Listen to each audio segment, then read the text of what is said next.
네, 안녕하세요. 저는 오늘 스타트업 CEO가 고민하는 수천 가지 형사 책임에 대해 발제를 맡은 딜라이트의 조선희 변호사입니다. 오늘 여기에 그러니까 현장으로 들으시는 분들이 계셔서 좀 놀랐어요. 그래서 오늘 오신 현장에서 들으러 오신 이 여러분들 성공하실 거라고 믿습니다. 그러면은 제가 오늘 발제를 시작하기 전에 제 소개를 좀 간단하게 드려보도록 하겠습니다. 예, 저는 법무법인 딜라이트에서 ESG 그룹을 좀 맡고 있습니다. 그리고 대한변호사협회, 이화여자대학교, 그리고 전북 창조경제혁신센터 이런 데서도 ESG 자문위원으로 활동하고 있고요. 그 외 여러 비영리기구에서 다양한 활동을 좀 하고 있습니다. 그러니까 저희가 오늘 이 주제에 대해서 좀 고민을 했던 거는 하나의 보고서에서 좀 출발을 했어요. 그래서 그 보고서가 한국경제연구원이 2019년 10월에 발표한 보고서였는데요. 285개의 경제 관련 법률을 전수조사했더니 2,657개의 처벌 항목이 있더라. 그 중에 83%가 CEO를 처벌할 수 있도록 되어 있다.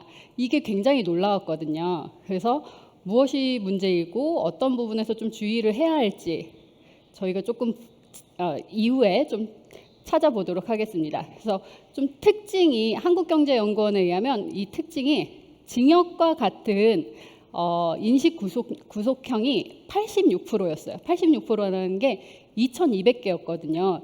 그 이유가 뭐냐? 이것은 기업과 대표이사를 동시에 처벌할 수 있는 양벌 규정이 존재를 했기 때문이다 라고 볼 수 있고요. 징역 또는 벌금이 86%고요. 그 다음에 벌금만 하도록 하는 게 9%였습니다. 그래서 굉장히 차이가 많죠. 그래서 대부분이 징역 또는 벌금으로 형사처벌을 규정을 하고 있다는 것입니다. 그리고 또 특징이 한국경제연구원이 20년 동안의 법률, 형사처벌 규정의 변화를 추적을 했는데 그 결과 형사처벌 수준이 강화되고 있더라. 인신구속형도 증가하고 있고 벌금도 액수가 증가하고 있더라.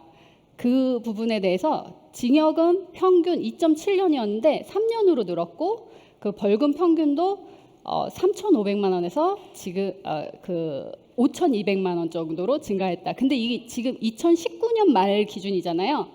지금 기준으로 하면 벌금도 늘어날 것이고 징역 평균도 더 늘어날 것이에요. 왜냐하면 요즘에 산업안전보건법이나 이런 게 강화되면서 대표이사 처벌 수위가 굉장히 확 늘었거든요.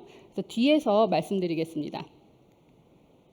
그래서 285개 경제법률 다시 한번 말씀드리자면 2,657개 처벌 항목 중 83%가 CEO를 처벌할 수 있다. 양벌 규정의 존재 때문이라고 아까 말씀드렸는데 양벌 규정이라는 거는 행위자 뿐만 아니라 기업, 사용주까지 함께 처벌한다는 것입니다. 이거는 무슨 말이냐면은 그러니까 대표이사가 나는 몰라요. 저기 밑에 있는 부장이 했어요. 이렇게 해도 대표이사가 처벌을 면할 수 없다는 거예요. 그래서 양벌 규정의 적용 사례로 보면은 땡땡 회사의 인신 포기 각서가 얼마 전 사회를 굉장히 혼란스럽게 했었죠. 육아휴직 후에 돌아왔더니 상고에서 근무를 하게 했다. 이런 육아휴직 후에 부당한 인사 조치가 있었다. 이런 것이 있었을 때 근로기준법 제74조의 임산부 보호 규정과 그리고 동법 제110조 그리고 115조의 양벌 규정에 따라서 실제 저렇게 명령을 한 인사 조치를 한 당사자 인사팀장이겠지만 대표이사도 이 양벌 규정에 따라서 2년 이하의 징역 또는 2천만 원 이하의 벌금에 처한다라는 것입니다. 제가 이제 이 대표이사의 형사책임 유형을 좀 나눠봤어요. 그래서 한 3가지로 나눴거든요. 그래서 나눴는데 첫 번째가 금융 관련 재책입니다. 이 금융 관련 재책에 형법, 상법, 공정거래법, 하도급법 이런 게 들어갈 것으로 보이고 그래서 추후에 상법과 하도급법에 대해서 조금 설명을 드릴 것입니다. 그리고 근로자와의 관계에서 대표이사가 지휘감독권을 행사하기 때문에 부담하는 재책이 또 있어요. 그거는 근로기준법, 남녀고용평등법, 노동조합법, 파견법 이런 근로자와의 관계에서 나오게 되는 형사처벌이었습니다. 그리고 마지막으로 안전 및 환경 관련 제책입니다. 그래서 산업안전보건법, 화학물질관리법, 대기환경보전법, 화학물질 등록평가법 여러 가지가 있습니다. 이 부분이 굉장히 특별법이 많았거든요. 그래서 이걸 다 보긴 어려울 것 같고, 그래서 산업안전보건법에 대해서만 좀 설명을 드리도록 하겠습니다. 그럼 일단 금융 관련 제책, 그 상법에 대해서 먼저 보겠습니다. 상법에서 가장 중요한 가장 처벌이 많이 이루어지는, 그리고 그 검찰이나 수사기관에서도 가장 이 규정을 근거로 해서 그 수사를 진행을 하는 그 근거 규정이 뭐냐 하는 게 상법 제 622조입니다. 그래서 특별 배임죄죠. 임원 등의 특별 배임죄. 1항을 읽어보면 이사 등은 그 임무에 위배한 행위로서 재산상 이익을 취득하거나 제3자에게 재산상 이득을 주고 그 결과로 회사에 손해를 가하면 10년 이하의 징역 또는 3천만 원 이하의 벌금입니다. 근데 형법에도 배임죄가 있거든요. 그래서 이 둘의 관계가 어떻게 되냐라는 게 궁금하실 수가 있어요. 근데 이 상법상의 특별 배임죄는 아까 말씀드렸듯이 이사, 지배인 이렇게 그 행위를 범죄 행위를 할 수 있는 자가 특정이 돼 있어요. 한정이 돼 있고, 그리고 피해자가 회사로 제한이 됩니다. 이런 점이 형법상의 배임죄와 좀 다른데요. 그냥 일반법과 특별법이라고 생각을 하시고 상법상의 특별 배임죄에 해당하게 되면 이 상법상의 그 죄만 성립한다라고 생각을 하시면 될 것 같습니다. 이게 형법상의 배임죄와 거의 대동소이하기 때문에 배임죄 자체가 갖고 있는 문제점이 또 상법에도 동일하게 들어가게 됩니다. 그게 뭐냐? 배임죄가 성립을 하려면 임무에 위배되는 행위를 해야 되거든요. 근데 임무에 위배되는 행위가 뭐냐라고 했을 때 판례에서는 신의 칙상 당연히 해야 할 것으로 기대되는 행동을 안 했거나 당연히 하지 않았어야 할 걸 한 경우, 이게 일견 어떤 행동인지 생각이 감이 오시나요? 뭘 하면 되고 안 되고? 그래서 이게 문제인 거거든요. 그래서 대표이사가 지금 상황에서 경영 판단으로 돈을 차입을 하는 게 좋을 것 같아, 투자를 안 좋은 조건이라도 얼마라도 받는 게 좋을 것 같아 해서 그렇게 했어요. 근데 결과적으로 그게 회사에 나중에 손해가 됐다 하면은 이 622조에 의해서 특별 배임죄가 성립을 할 수 있는 거죠. 그래서 굉장히 이 배임죄 자체의 모호성으로 인해서 그 대표이사님들이 책임 범위가 좀 넓어지는 위험이 있다라는 거를 아시고요. 근데 제가 너무 괴롭게 만드는 것 같아서 대표이사님들을 너무 죄송한데, 그래서 알고는 계셔라. 아는 정도로 좀 넘어가셔도 됩니다. 예. 그리고 다음 죄는 그냥 간단하게 넘어가겠습니다. 그래서 회사의 재산을 위태롭게 할 경우에도 형사처벌이 되고, 회사의 재산을 위태롭게 한다는 거는 주식이나 출자, 인수, 납입 이런 부분에 대해서 주주총회에서 부실하게 보고를 하거나 이런 걸 은폐했을 때 형사처벌이 가능하다는 거, 그리고 그 외에 신용공여를 제공을 한다든지 아니면 상법상의 주식 취득 제한 규정에 위반된다든지 부실보고한다든지 아니면 납입 또는 현물 출자의 이행을 가장하는 행위를 하는 등 이런 경우에 다 형사처벌 대상이 되고 있습니다. 그래서 이 부분은 좀 넘어가셔도 되고요. 그럼 이제 하도급법에 대해서 보겠습니다. 그러니까 하도급법이 중요한 이유는 대표님들이 회사를 운영하다 보면은 나도 하수급인이 될 수 있고, 아니면은 앞으로는 앱 개발해줘, 아니면 우리 홈페이지 완성해줘 하면서 용역 계약을 줄 수가 있죠. 그럼 이게 도급을 주는 거거든요. 그래서 나도 도급인이 될 수도 있고, 아니면은 반대로 하수급인도 될 수 있습니다. 수급인도 될 수 있습니다. 그래서 하도급법이 중요한 겁니다. 그래서 하도급법에서 나와 있는 가장 중요한 벌칙 규정이 제30조입니다. 제30조에 거의 대부분의 내용이 나와 있다고 보시면 되는데요. 제30조에서 원사업자, 도급인이죠. 도급인이 하도급 계약 대금의 2배에 상당하는 금액 이하의 벌금에 처하는 경우를 명시를 하고 있습니다. 그래서 먼저 첫 번째가 제3조 위반인데요. 제3조가 뭐냐? 하도급 계약서를 미작성했을 때, 하도급 계약서를 작성하거나 아니면 변경 내용이 있으면 변경 계약서를 작성을 해서 수급인한테 주셔야 된다는 겁니다. 그리고 해당 서류는 보존해야 되고요. 이거 안 지키면 하도급 대금의 2배의 벌금이 가능한 겁니다. 그래서 굉장히 중요한 거니까 기억하시고요.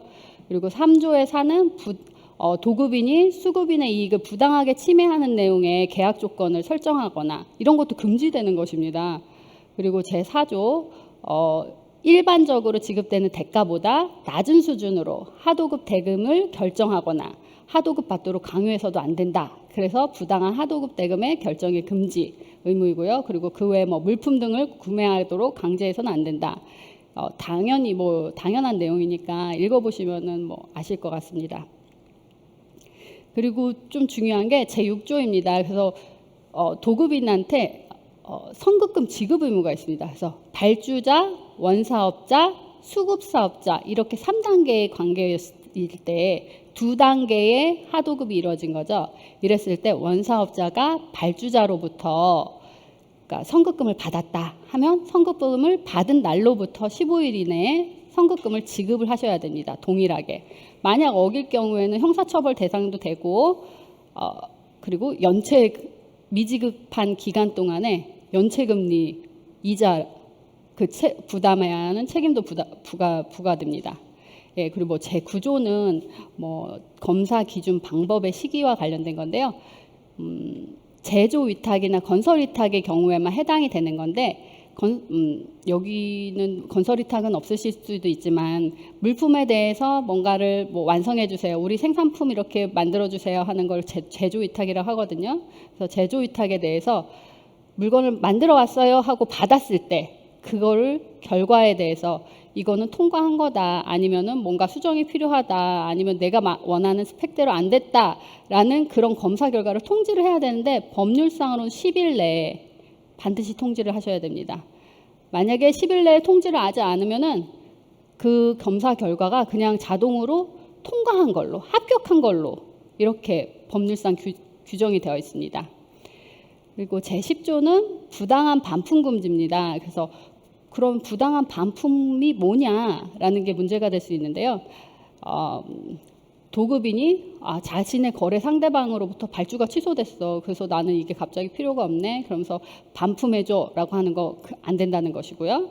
그리고 코로나 때문에 경제 상황이 안 좋아서 내가 이거를 못 살 것 같아. 그러면서 반품해줘 하는 거 그런 것도 다 부당한 반품에 해당하고 그리고 아까 말씀드렸듯이 제조위탁이나 건설위탁의 경우에는 검사를 해야 된다고 그랬죠. 목적물에 대해서.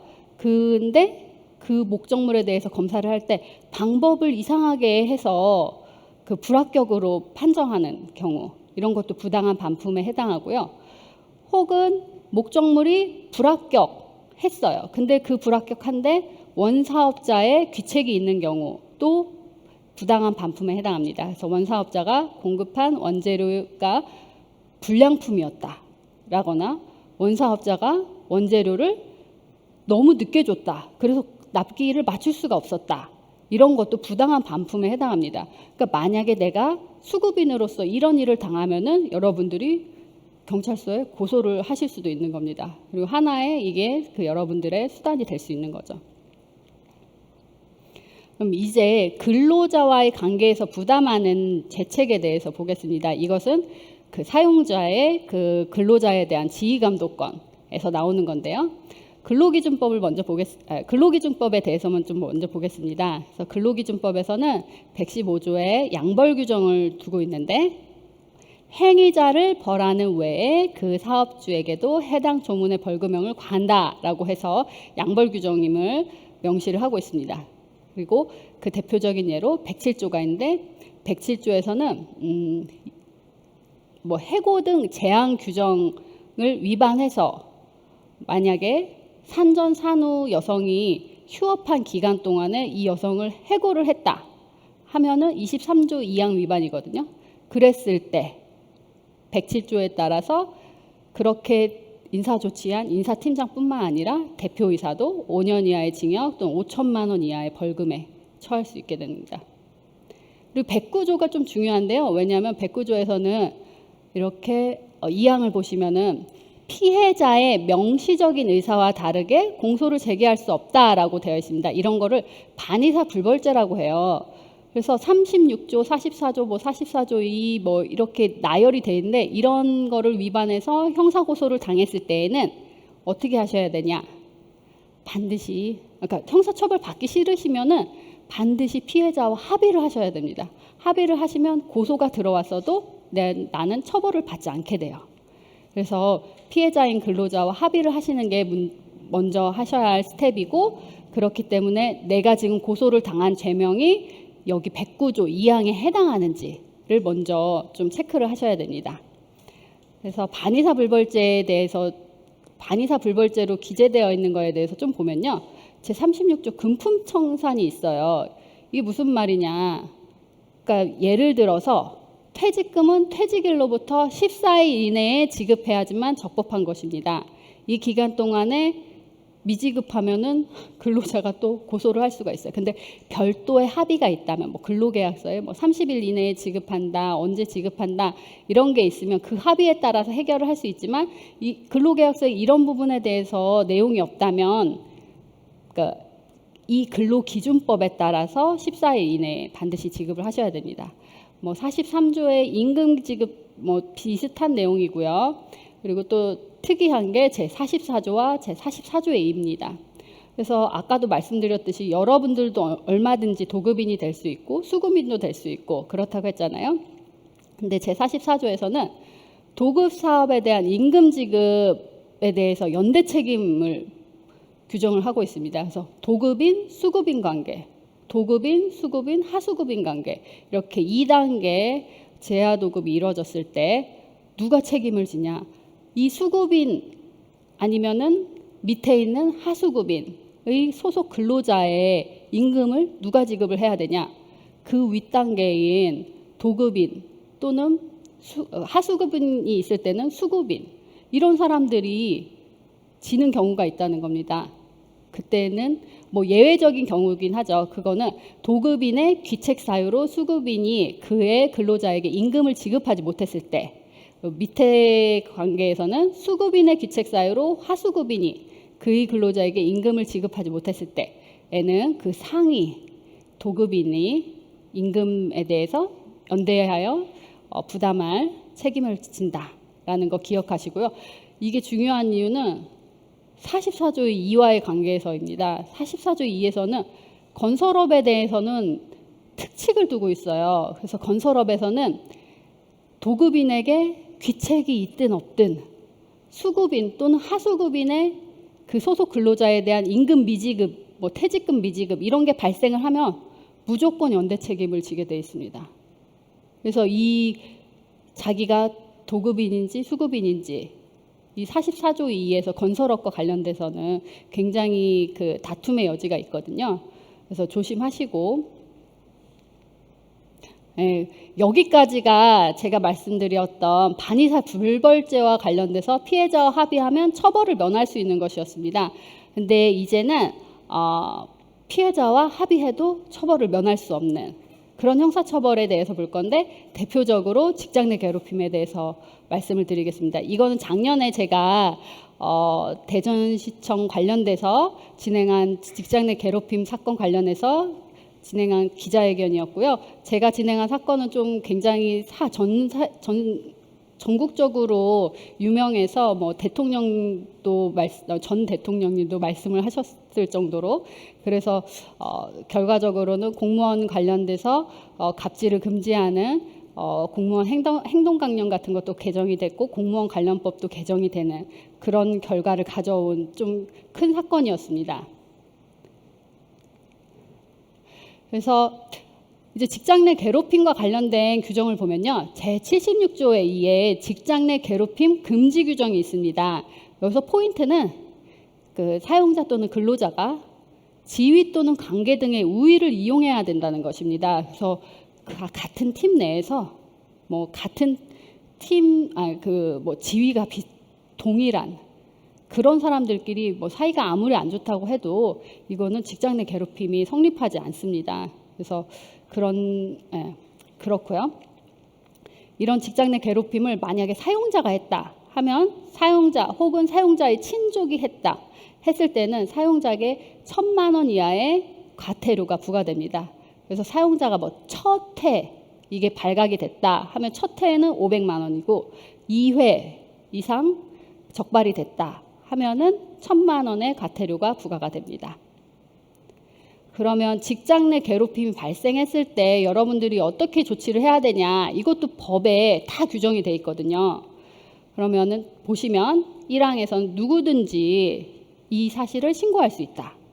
그리고 2항 사용자는 신고를 접수하거나 직장 내 괴롭힘 사실이 있음을 알게 된 때에는 지체 없이 당사자 등을 대상으로 그 사실 확인을 위해 객관적으로 조사를 실시해야 한다.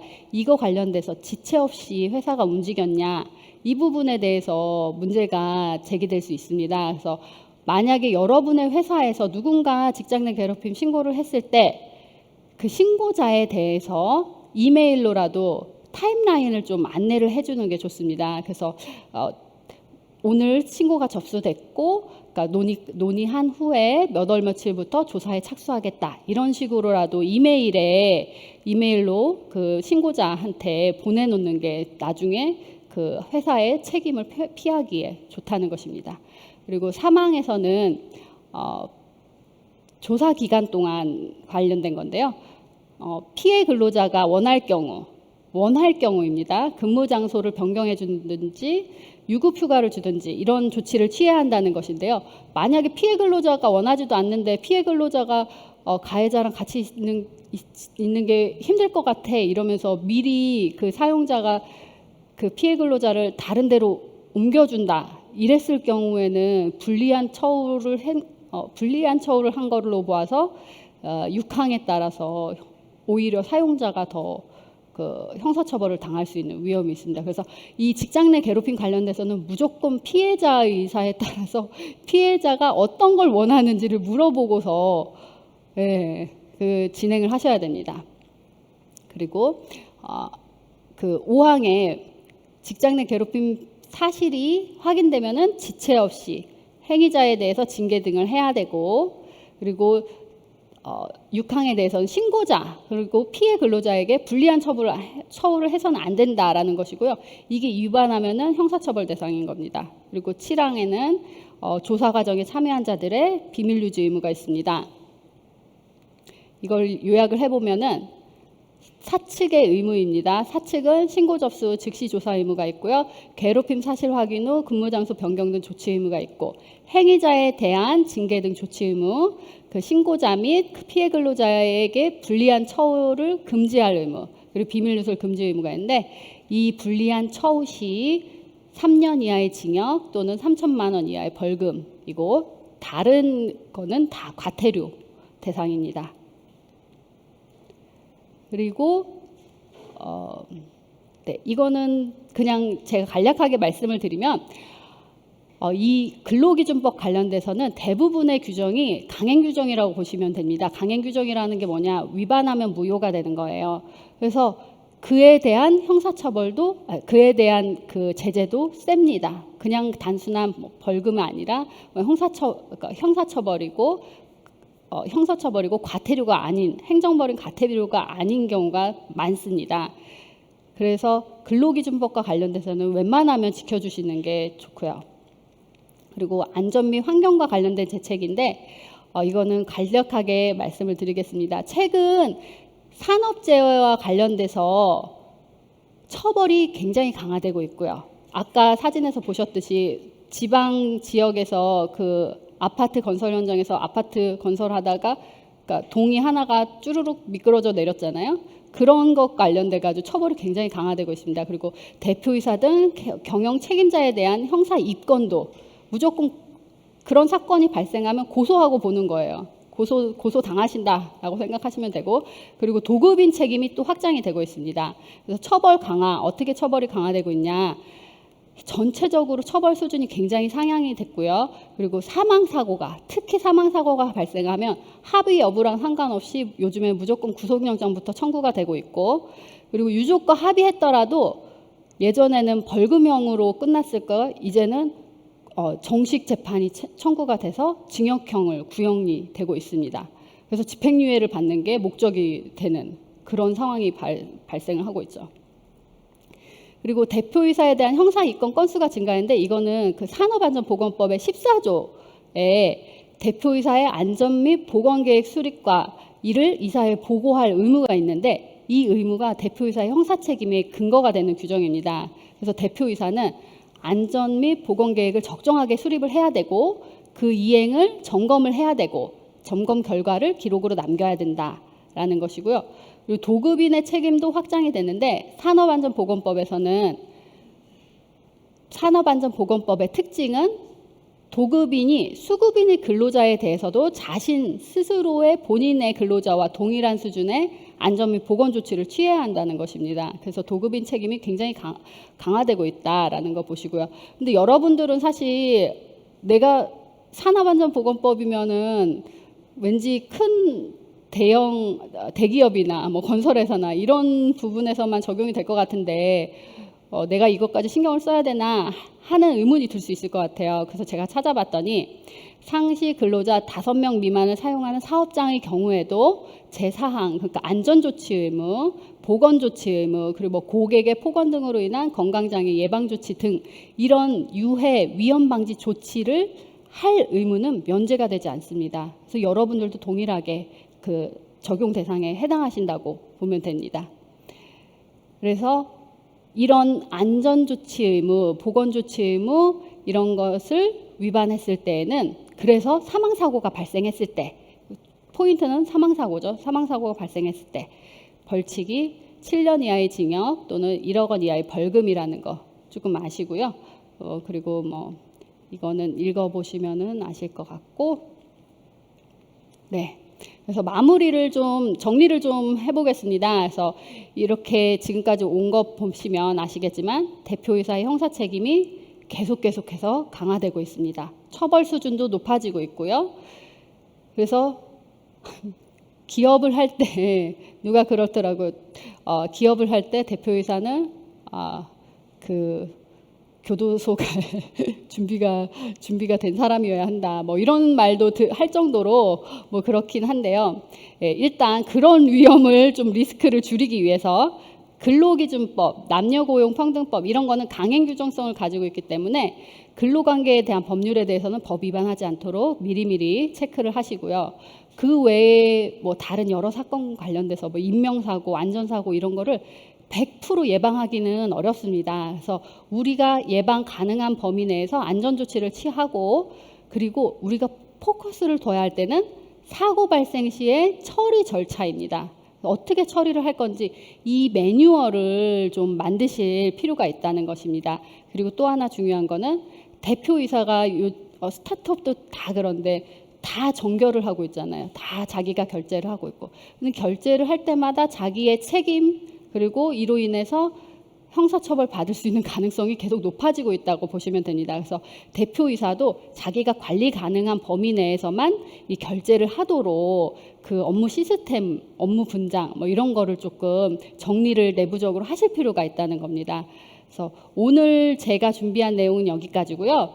그 여러분들께서 오늘 그러니까 다음번 민승현 변호사님 기다리고 계신데 민승현 변호사님, 뭐 최재혁 변호사님 강의 들으시고 그 형사처벌과 관련돼서는 그러니까 두려움에 떨지 않으실 정도가 되셨으면 좋겠습니다. 도움이 되었길 바랍니다. 예, 감사합니다.